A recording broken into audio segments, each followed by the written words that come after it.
L'arrivée à destination était imminente, et son unique désir était de mener à bien cette dernière livraison en toute quiétude. Cependant, son époux persistait à argumenter à l'intérieur de la cabine, alors qu'elle conduisait sur l'autoroute. La tension s'intensifiait à chaque kilomètre parcouru, jusqu'à ce que, dans un moment d'inattention, son esprit partagé entre la route et la dispute, le pire se produisit. Elle perdit le contrôle, et la semi-remorque se renversa au milieu de la chaussée.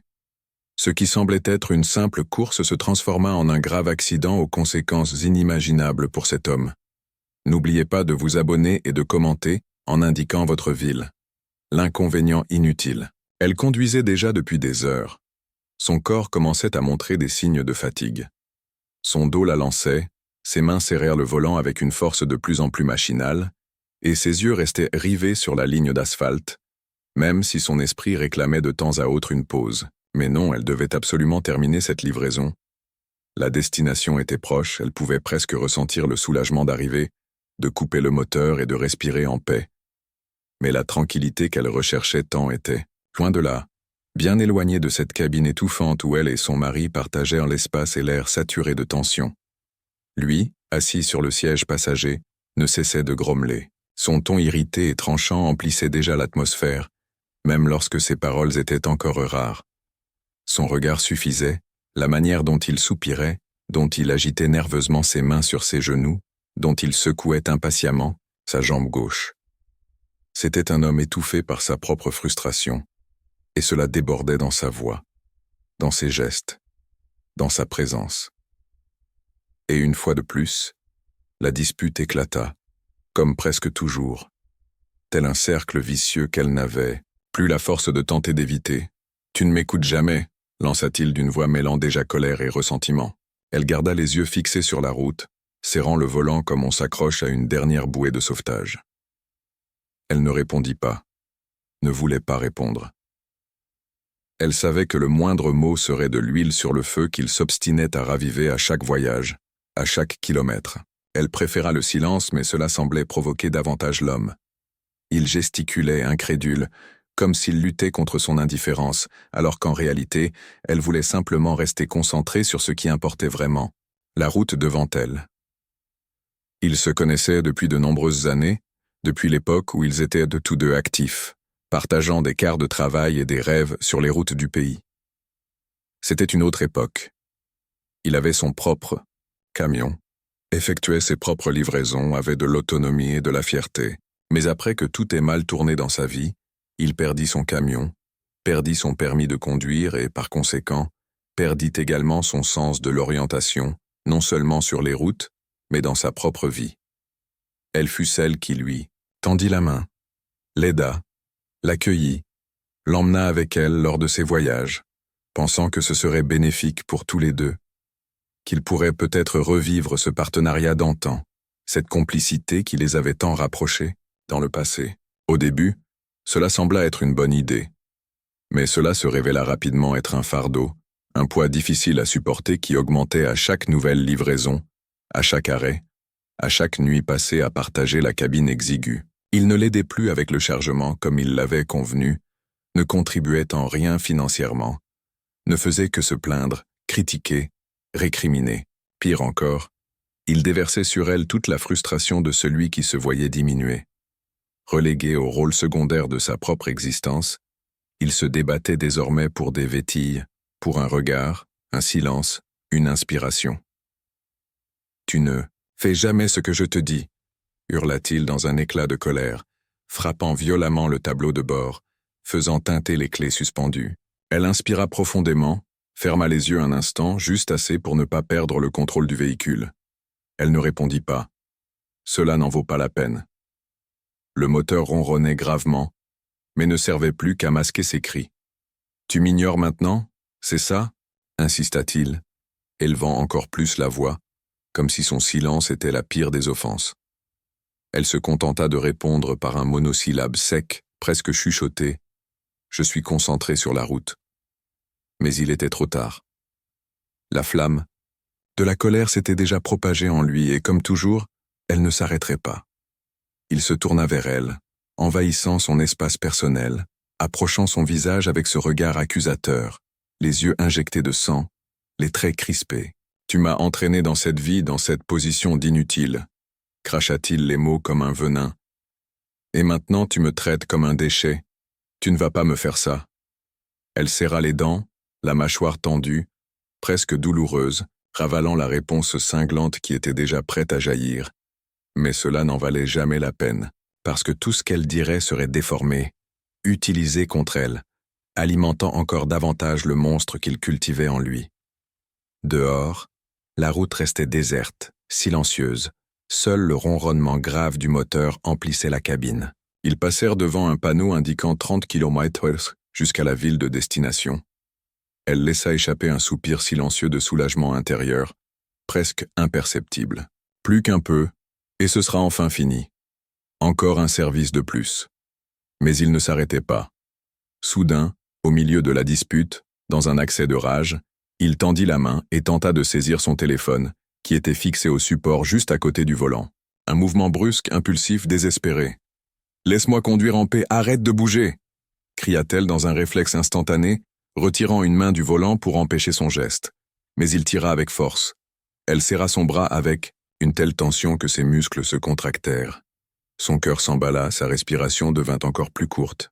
La tension atteignit son paroxysme. Au milieu de ce mouvement brusque, le camion oscilla sur la voie. Un balancement dangereux, soudain, comme un avertissement silencieux que le contrôle commençait à se perdre. Les roues défièrent la ligne droite, menaçant de sortir de la trajectoire, tandis que la force du véhicule s'inclinait dangereusement. Elle, dans un acte instinctif, remit rapidement ses deux mains sur le volant, tentant de stabiliser, luttant contre l'inertie, contre le poids du camion, contre sa propre peur. « Regarde ce que tu fais, espèce de gamin !»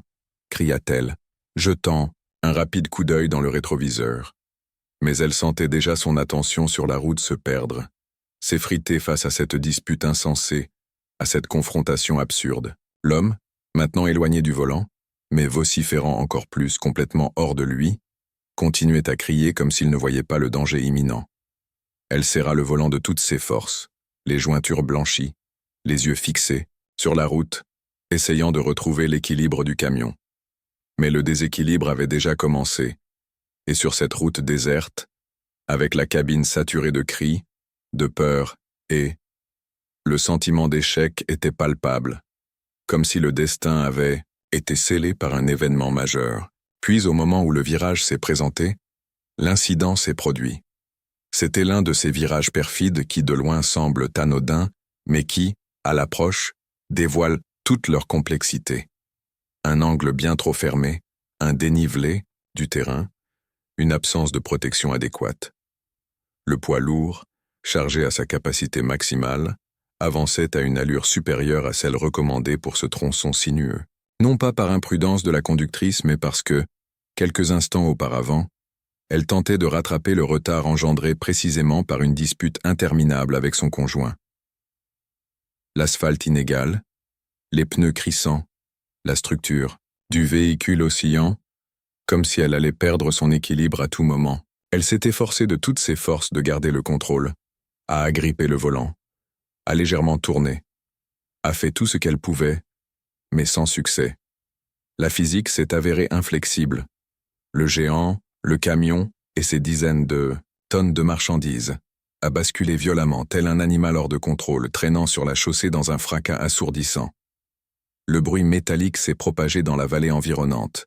Un mélange d'acier tordu et de verre brisé. Les roues se sont soulevées du sol. La cabine s'est inclinée brusquement et en une fraction de seconde qui a semblé durer une éternité, le monde s'est inversé. L'impact a été d'une brutalité inouïe. La cabine a roulé, le pare-brise a explosé en une multitude d'éclats de verre. La cargaison a commencé à se répandre sur la route, tandis que la carrosserie du camion lacérait l'asphalte comme une lame, laissant derrière elle une traînée de destruction. Et au milieu de tout cela, ils étaient coincés, secoués, vulnérables, à la merci de cette force démesurée qui semblait vouloir les écraser. Mais par miracle, ou peut-être grâce à la technologie du camion, un modèle récent doté de tous les systèmes de sécurité possibles, plusieurs airbags se sont déployés en succession rapide, protégeant les occupants. Ils en sont sortis indemnes, du moins physiquement.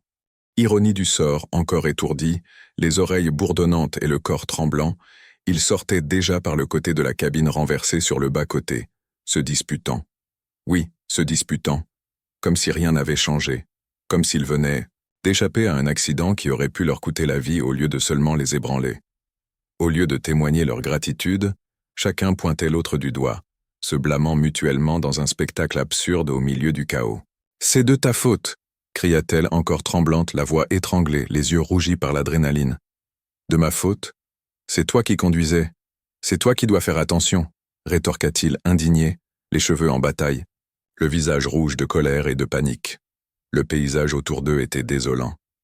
L'énorme camion renversé sur le côté traversait complètement la chaussée, bloquant le passage comme un monument silencieux au désastre.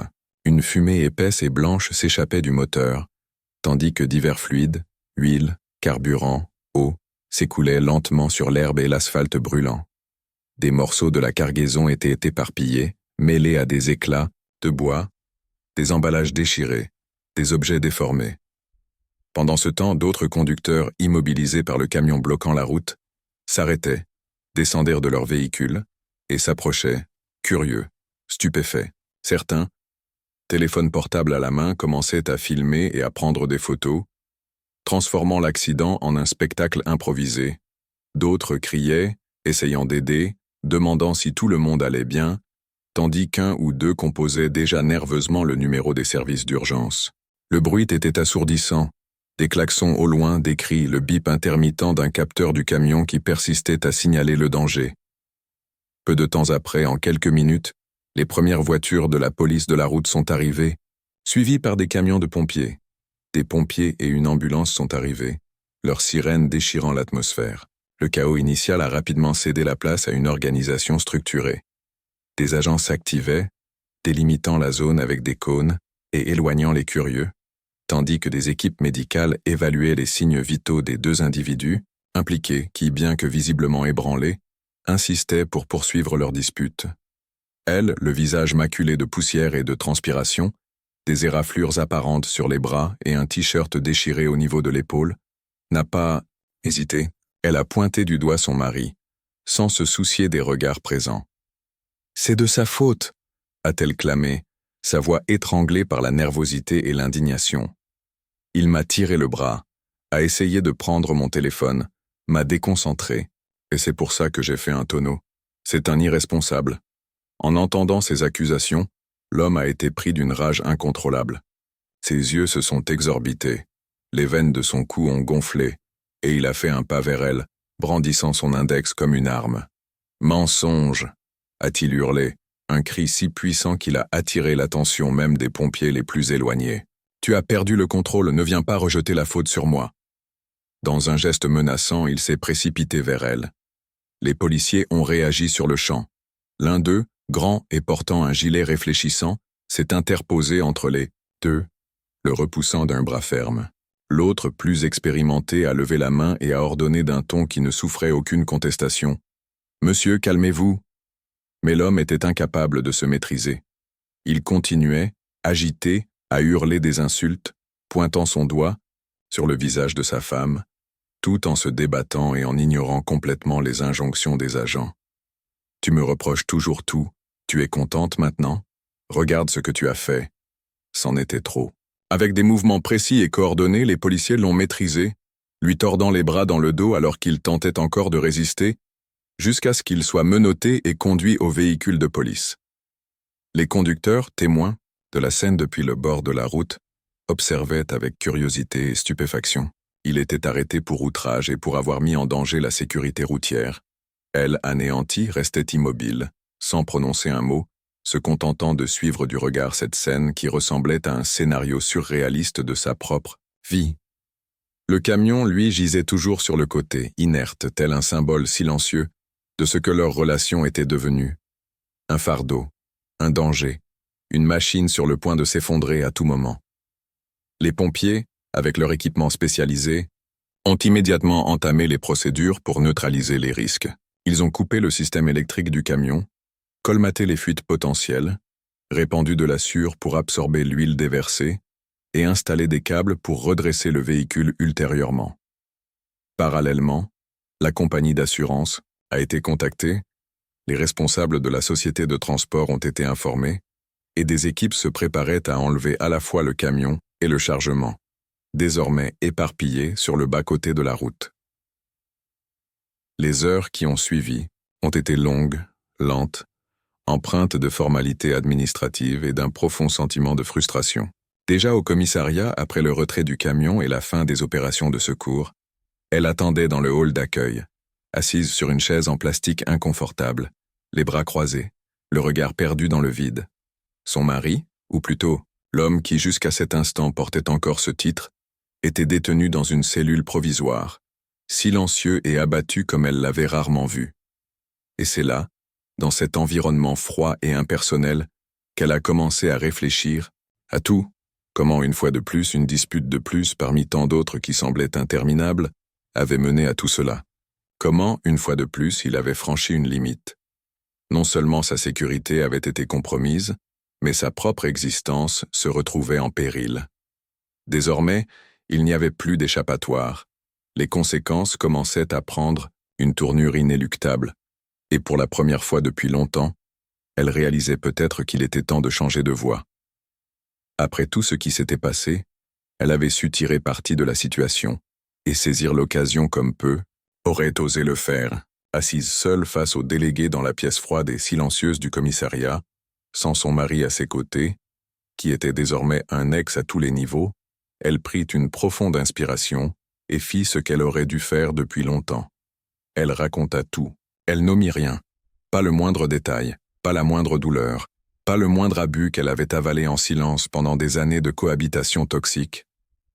Elle parla des agressions physiques et psychologiques, des humiliations constantes, des épisodes d'oppression déguisés en inquiétude, des jalousies maladives et des chantages affectifs qui l'avaient maintenue captive de cette relation dégradée depuis longtemps. Elle raconta comment, même après avoir tout perdu, son camion, son permis, sa dignité, il avait commencé à vivre à ses dépens, et comment, par amour, ou peut-être par culpabilité, elle l'emmenait avec elle lors de ses voyages, croyant qu'elle pourrait encore le sauver ou l'aider à se relever.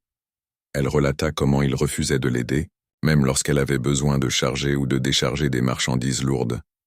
Comment il se contentait de se plaindre et de déverser sur elle toute la frustration de celui qui avait échoué. Comment il la faisait se sentir coupable d'aller de l'avant, d'avoir réussi là où lui n'avait fait qu'accumuler les échecs. Et surtout, elle parla de la sensation suffocante d'être enfermée avec lui dans cette cabine, pendant des heures, des jours, des semaines, sans pouvoir s'échapper, sans pouvoir demander de l'aide, de la facilité avec laquelle il se transformait, passant d'un homme en manque d'affection et repenti à un agresseur froid et cruel, qui utilisait les mots comme des couteaux, les regards comme des chaînes, et les silences comme une torture. Cette fois, sa dénonciation fut exhaustive. Il n'y eut ni hésitation, ni omission, ni crainte. Elle parla avec clarté et fermeté, en regardant le délégué dans les yeux, comme quelqu'un qui sait qu'elle franchit un point de non-retour, mais aussi comme quelqu'un qui comprend qu'il n'y a de vie qu'après cette épreuve. Et lui, qui était déjà en détention à cause de l'accident et de l'outrage, devait désormais faire face à d'autres accusations, bien plus graves et bien plus sérieuses. Les preuves, les témoignages, les antécédents, tout cela formait qu'un tableau irréfutable. La procédure fut rapide. Quelques mois plus tard, il était toujours en prison, purgeant sa peine et récoltant les conséquences inévitables de tout ce qu'il avait fait. Et maintenant, oui, avec des séquelles physiques et émotionnelles, la prison ne s'était pas contentée de le priver de sa liberté. Elle avait également détruit l'image qu'il s'efforçait de maintenir, celle d'un homme fort, autosuffisant et indomptable. Il ne lui restait plus désormais que la solitude, le remords et le temps. Pendant ce temps, elle était de retour sur la route, seule, certes, mais pour la première fois depuis longtemps, seule et en paix. Elle reprenait sa vie avec une force qu'elle ne se connaissait pas elle-même. Une force qui avait été forgée non seulement au volant, en affrontant les tempêtes, les côtes et les routes dangereuses, mais aussi pendant les heures silencieuses où elle pleurait seule dans la cabine, à l'abri des regards. Le traumatisme était bien sûr toujours là, comme une cicatrice invisible qui la brûlait de temps à autre, surtout les nuits de pluie ou lorsqu'elle passait des virages semblables à celui où tout s'était produit. Elle avait appris à transformer ce peu qu'elle avait en une force, non pas en faiblesse, mais en une leçon, une maturité, une protection. Désormais, chaque trajet était différent. Le paysage demeurait le même. Les champs, les montagnes, les rivières, les stations-service, les restaurants en bord de route. Cependant, elle n'était plus la même personne.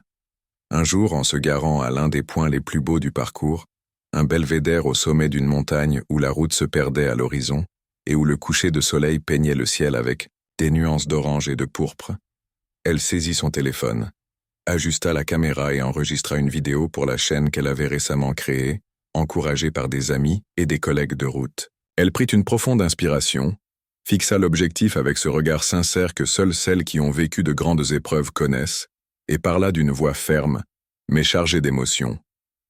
Parfois une seconde de perte de contrôle peut bouleverser toute une existence. Elle tourna la caméra dévoilant le nouveau camion, plus puissant, plus sûr, plus confortable, un symbole de cette nouvelle étape, de la nouvelle femme qu'elle s'autorisait à être. Elle expliqua alors combien elle chérissait désormais encore plus la sécurité et surtout la paix à l'intérieur de la cabine. Elle raconta comment elle avait appris, de la manière la plus dure possible, qu'il ne sert à rien d'avoir le meilleur camion, le meilleur fret ou la route la plus belle si l'on a à ses côtés quelqu'un qui sabote, qui tire vers le bas, qui mine la concentration et l'équilibre émotionnel. Elle tourna à nouveau la caméra vers elle et, avec ce demi-sourire qui porte en lui la douleur et le dépassement, elle conclut par une phrase forte qu'elle savait qu'elle marquerait celle qui l'écouterait. Ne laissez personne détourner votre attention de votre vie, pour ne pas que vous vous retrouviez à capoter sur la route. Elle sourit, respira profondément, éteignit la caméra et resta là quelques instants, simplement à contempler l'horizon, à écouter le bruit du vent frappant la carrosserie et le moteur refroidissant. Puis, elle remonta dans la cabine, démarra, le moteur qui répondit par ce ronronnement grave qu'elle aimait tant, ajusta le rétroviseur, vérifia les indicateurs du tableau de bord et reprit la route, seule, en paix, comme elle le préférait, comme elle le méritait. Mais en même temps, animée d'une nouvelle mission, non seulement livrer des marchandises, mais aussi livrer des histoires, raconter, alerter, inspirer d'autres femmes, d'autres camionneurs et camionneuses, d'autres personnes qui traversaient peut-être exactement ce qu'elle avait traversé et qui n'avaient pas encore trouvé le courage de se libérer. Parce qu'au fond, elle le savait, cette histoire ne s'était pas arrêtée là, au contraire, elle ne faisait que commencer. La route restait ouverte, pleine de possibilités, de défis et, qui sait, de nouvelles rencontres. Et elle, désormais, était plus préparée que jamais. Une invitation inattendue. Les jours passèrent, les voyages se succédèrent. Elle reprit la routine de la route. Mais à présent, chaque kilomètre parcouru avait un poids et une signification différents. La liberté d'être seule à l'intérieur de la cabine n'était plus un vide angoissant. C'était un choix conscient, une conquête. Le bruit du moteur, le balancement du camion et le vent entrant par la fenêtre étaient des sons qu'elle n'entendait presque plus auparavant, étouffés par les discussions et la tension. Maintenant tout paraissait plus net, plus vivant, comme si chacun de ses sens avait été aiguisé après le traumatisme. Mais tout n'était pas resté derrière elle. Les souvenirs inévitables surgissaient encore de temps en temps, principalement dans les portions de route les plus silencieuses. Par moments, elle passait par des endroits qui lui rappelaient lui, un restaurant où ils s'étaient arrêtés ensemble, dans une station-service, elles avaient débattu d'un virage qui semblait identique, un moment où tout avait failli basculer. À présent, elle prenait une profonde inspiration et avançait avec détermination, se rappelant la décision qu'elle avait prise. Ne plus jamais permettre à quiconque de détourner son attention de sa propre existence. C'est au cours d'un de ces trajets, quelques mois plus tard, qu'un événement qu'elle n'aurait jamais pu anticiper se produisit. Elle s'arrêta dans une grande station-service routière, l'un de ces lieux animés avec un restaurant, une boutique, de pièces détachées, une aire de repos et bien sûr, ce va-et-vient incessant de camionneurs, chacun avec son chargement, son histoire, ses propres défis. Elle gara son camion, descendit pour prendre un café et se dégourdir les jambes. Elle était là, absorbée par son téléphone, répondant aux commentaires sur sa chaîne, lorsqu'elle entendit une voix familière. « Bonjour, c'est bien vous la camionneuse de la vidéo ?» Elle leva les yeux et vit une femme, un peu plus âgée, portant une casquette et un gilet de transport, avec un sourire amical mais un regard curieux. Avant qu'elle ne puisse répondre, la femme ajouta « J'ai vu votre vidéo, celle où vous parlez de ne laisser personne vous détourner de votre vie. Elle m'a profondément marqué. » Elle sourit à la fois surprise et émue. Elle n'imaginait pas que la vidéo qu'elle avait enregistrée dans un moment si intime et introspectif aurait eu un tel impact. « Je suis heureuse que cela ait aidé, » répondit-elle sincèrement.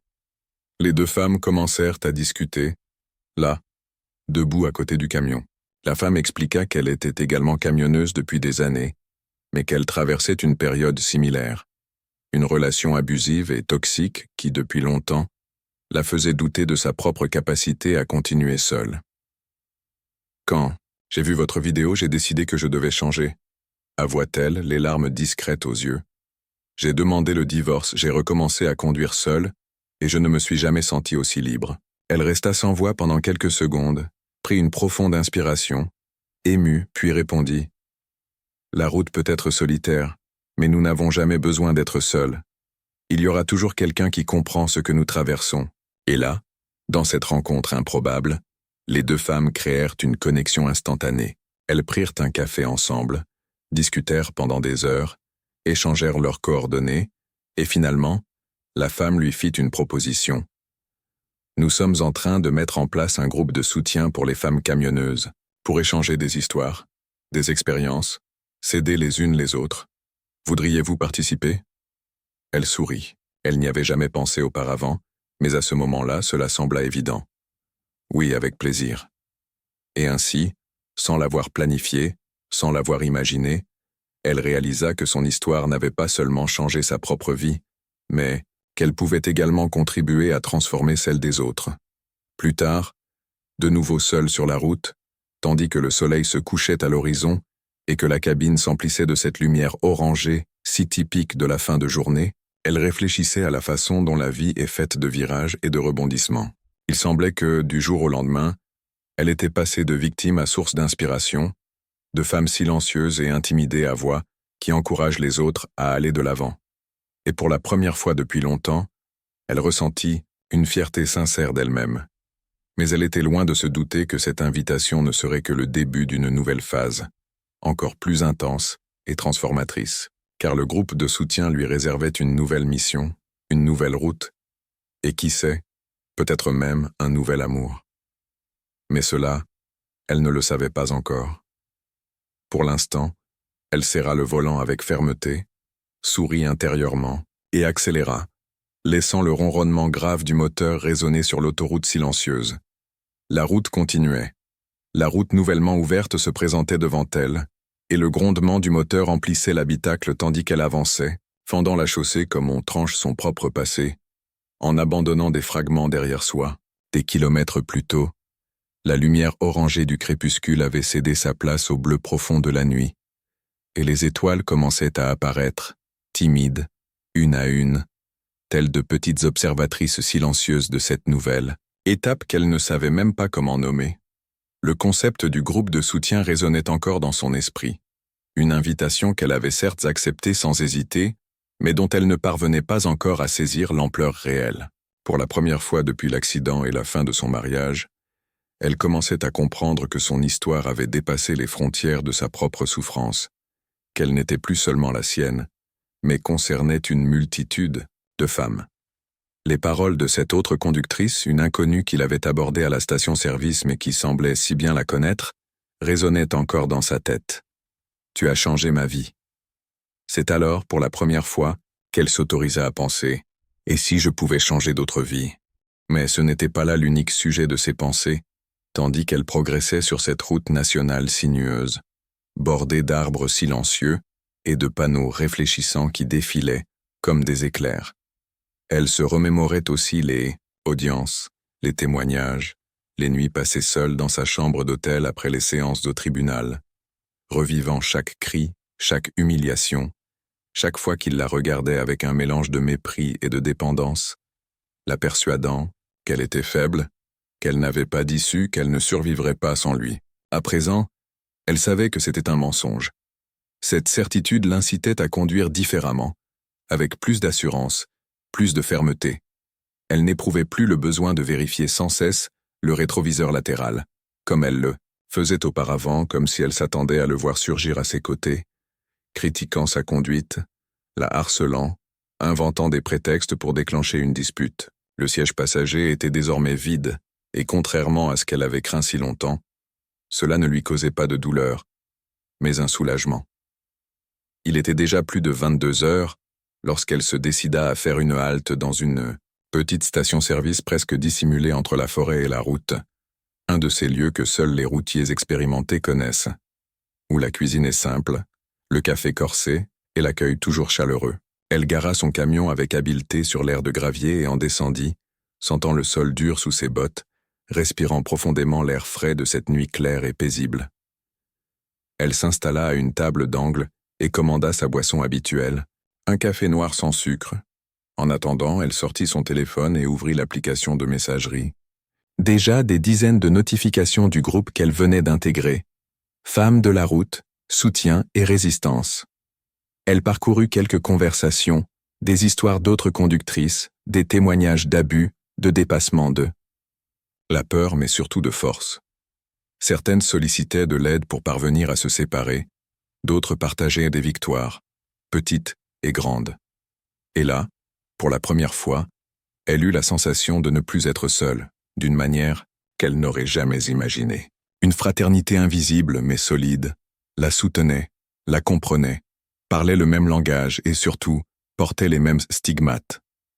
Elle termina son café, paya l'addition et remonta dans sa cabine. Le camion était silencieux, presque comme s'il savait qu'elle avait besoin de ce moment de répit. Elle s'apprêtait à démarrer lorsque son téléphone vibra à nouveau. C'était un message. Elle venait de recevoir un message de la coordinatrice du groupe, une femme nommée Fatima qu'elle ne connaissait pas encore en personne, mais qui semblait être l'une de ses chefs naturels, forte et déterminée. Le message disait qu'elles organisaient une rencontre le mois prochain, réservée aux femmes camionneuses, avec des conférences, des tables rondes, des formations à la sécurité et à l'autodéfense. Fatima pensait que cela lui ferait du bien et espérait qu'elle viendrait. Elle resta immobile, les yeux fixés sur le message, ressentant une agréable excitation. Elle ne se souvenait pas de la dernière fois qu'elle avait participé à quelque chose de ce genre, voir si elle y avait jamais participé. Elle avait toujours été si renfermée, si concentrée sur ses livraisons, si prisonnière des routines, et surtout, si contrôlée par lui, qui lui faisait croire qu'elle n'avait ni le temps ni le droit de faire ces choses. Maintenant, elle le pouvait. Elle répondit simplement « J'y serai », et l'envoya avec la légèreté de quelqu'un qui envoie bien plus qu'une simple confirmation de présence. Au fond, c'était une confirmation d'un engagement envers elle-même, de ne pas revenir en arrière. Elle démarra le moteur et sentit le camion vibrer sous elle avant d'enclencher la vitesse. Elle jeta un dernier coup d'œil au siège passager. Il était vide, et le resterait jusqu'à ce que quelqu'un qui l'enrichisse, la respecte et l'admire s'y asseye. En attendant, elle se suffisait à elle-même. Elle enclencha la vitesse et reprit la route, avec la nuit noire devant elle et les lumières lointaines des camions croisant sa route en sens inverse, chacun transportant une cargaison, une vie, une histoire. Et bien que le camion fût léger, son cœur était plus rempli que jamais, rempli de vie, de projets, de liberté et aussi d'une intuition qui commençait à se former, silencieuse mais insistante. Peut-être, juste peut-être, que ce groupe, cette rencontre, cette nouvelle route allait ouvrir des portes qu'elle était incapable d'imaginer. Alors, sans s'en rendre compte, elle accéléra un peu, comme quelqu'un qui veut arriver vite, sans savoir que ce qui l'attendait n'était pas seulement une rencontre, mais une seconde chance et peut-être un nouvel amour. L'aube la surprit sur la route encore déserte, comme si le monde entier attendait son passage. Le ciel se peignait lentement de tons orange et bleus, et la fine couche de brouillard qui flottait sur l'asphalte semblait indiquer que quelque chose de nouveau était sur le point d'arriver. Elle conduisait tranquillement, les mains fermes, sur le volant, comme quelqu'un qui n'est plus pressé parce qu'il a appris que ce n'est pas la vitesse qui détermine l'arrivée, mais la qualité du chemin. Chaque kilomètre parcouru depuis cet accident, Depuis le cri, la sirène, le renversement et la prison était désormais un rappel silencieux de combien elle avait résisté, de combien elle avait appris à ne pas se taire. Le groupe de soutien faisait déjà partie de sa routine. Presque tous les jours, elle lisait des messages de femmes qui, comme elle, avaient décidé de ne plus accepter les agressions en silence, qui ne toléraient plus les abus déguisés en amour, qui n'en pouvaient plus de partager la cabine avec quelqu'un qui ne savait qu'ajouter du poids. Et maintenant, là, seule sur la route, le souvenir de ce jour était comme une vieille photographie qu'elle revoyait de temps en temps, non pas pour souffrir, mais pour se rappeler qui elle ne voulait plus être. Le téléphone portable, fixé sur le support, à côté du tableau de bord, vibrait avec de nouveaux messages de ses amies camionneuses. Des témoignages, des invitations, des remerciements. Elle souriait discrètement avec cette sérénité de quelqu'un qui sait avoir vaincu le plus difficile. La peur de sortir, la peur de rompre, la peur d'avancer. Bien qu'elle soit seule, quelque chose manquait encore. Au cours des derniers jours, Fatima, la coordinatrice du groupe, avait insisté pour qu'elle prenne la parole lors de la prochaine réunion et raconte son parcours de vie pour inspirer d'autres femmes. Elle résistait, affirmant qu'elle n'était pas une conférencière et qu'elle voulait simplement conduire et poursuivre sa vie. Cependant, au fond d'elle, elle savait qu'elle devait accepter. C'est alors que ce matin-là, alors qu'elle conduisait, sur une portion plane de l'autoroute, elle aperçut un belvédère sur la gauche. Un de ces endroits peu connus, mais qui, pour ceux qui vivent sur la route, offre toujours des panoramas mémorables. Sans trop réfléchir, elle se gara sur le bas-côté, coupa le moteur et descendit. Le vent froid du matin soufflait fort lorsqu'elle s'approcha du muret de protection et contempla la vallée qui s'étendait devant elle, profonde, verdoyante et silencieuse, coupée au loin par le ruban gris de l'autoroute qu'elle connaissait si bien. Elle prit une profonde inspiration, sortit son téléphone portable, ouvrit l'appareil photo et, pour la première fois, décida de ne pas simplement enregistrer une vidéo pour sa chaîne. Elle voulait dire quelque chose à toutes les femmes. Elle voulait que chaque femme qui traversait ou avait déjà traversé ce qu'elle avait vécu entende ces mots. Elle ajusta le cadrage, sourit discrètement et commença. « J'ai toujours pensé que la route était une destination, qu'il suffisait de suivre et qu'un jour on arrivait. Mais j'ai appris que la route est un choix. Peu importe où vous êtes, ni qui est à vos côtés, ce qui compte, c'est qui vous voulez être à partir de maintenant. » Elle fit une pause. Le vent agita les mèches rebelles de ses cheveux et elle serra son manteau mais garda les yeux fixés sur la caméra. « Aujourd'hui, je continue seule. Non pas parce que je ne veux pas partager le chemin, mais parce que j'ai appris qu'avant de partager, je dois savoir bien marcher avec moi-même. Et aujourd'hui, pour la première fois, je marche en paix. » Elle ferma les yeux une seconde, inspira profondément et conclut. « Si cette histoire vous a touché, si vous avez déjà eu peur, si vous vous êtes déjà senti seul, si vous avez déjà pensé que vous n'y arriveriez pas, je veux juste vous dire, vous allez y arriver, vous le pouvez, vous le méritez. Alors, commentez d'où vous me regardez, laissez votre like et surtout, ne laissez personne vous détourner de votre vie, car sur la route, ceux qui ne font pas attention se retournent. » Elle arrêta l'enregistrement et resta là, immobile pendant quelques instants, regardant l'horizon tandis que le soleil se levait lentement et illuminait tout. De retour au camion, elle s'assit dans la cabine, démarra le moteur et, avant d'enclencher la vitesse, répondit au message de Fatima, qui était resté non lu depuis l'aube. « Confirmé, j'y vais, je veux raconter mon histoire », et envoya. Le grondement puissant du moteur emplit l'espace et elle démarra doucement, reprenant la route qu'elle avait si souvent cru ne plus avoir le courage de suivre. Mais maintenant, c'était différent. Maintenant, elle savait qu'elle n'était pas seulement une camionneuse traversant le pays, mais une femme qui, avec son histoire, ouvrirait la voie à tant d'autres. Et comme toujours, avant de s'éloigner complètement, elle regarda dans le rétroviseur et, voyant le belvédère disparaître dans le virage, elle sourit, car cette fois, ce n'était plus le passé qu'elle voyait s'éloigner, mais la certitude que l'avenir était enfin entre ses mains et que la route, elle, restait ouverte. Si cette histoire vous a ému, laissez votre like et commentez d'où vous me regardez, parce que la route, et nous avançons toujours, en restant unis.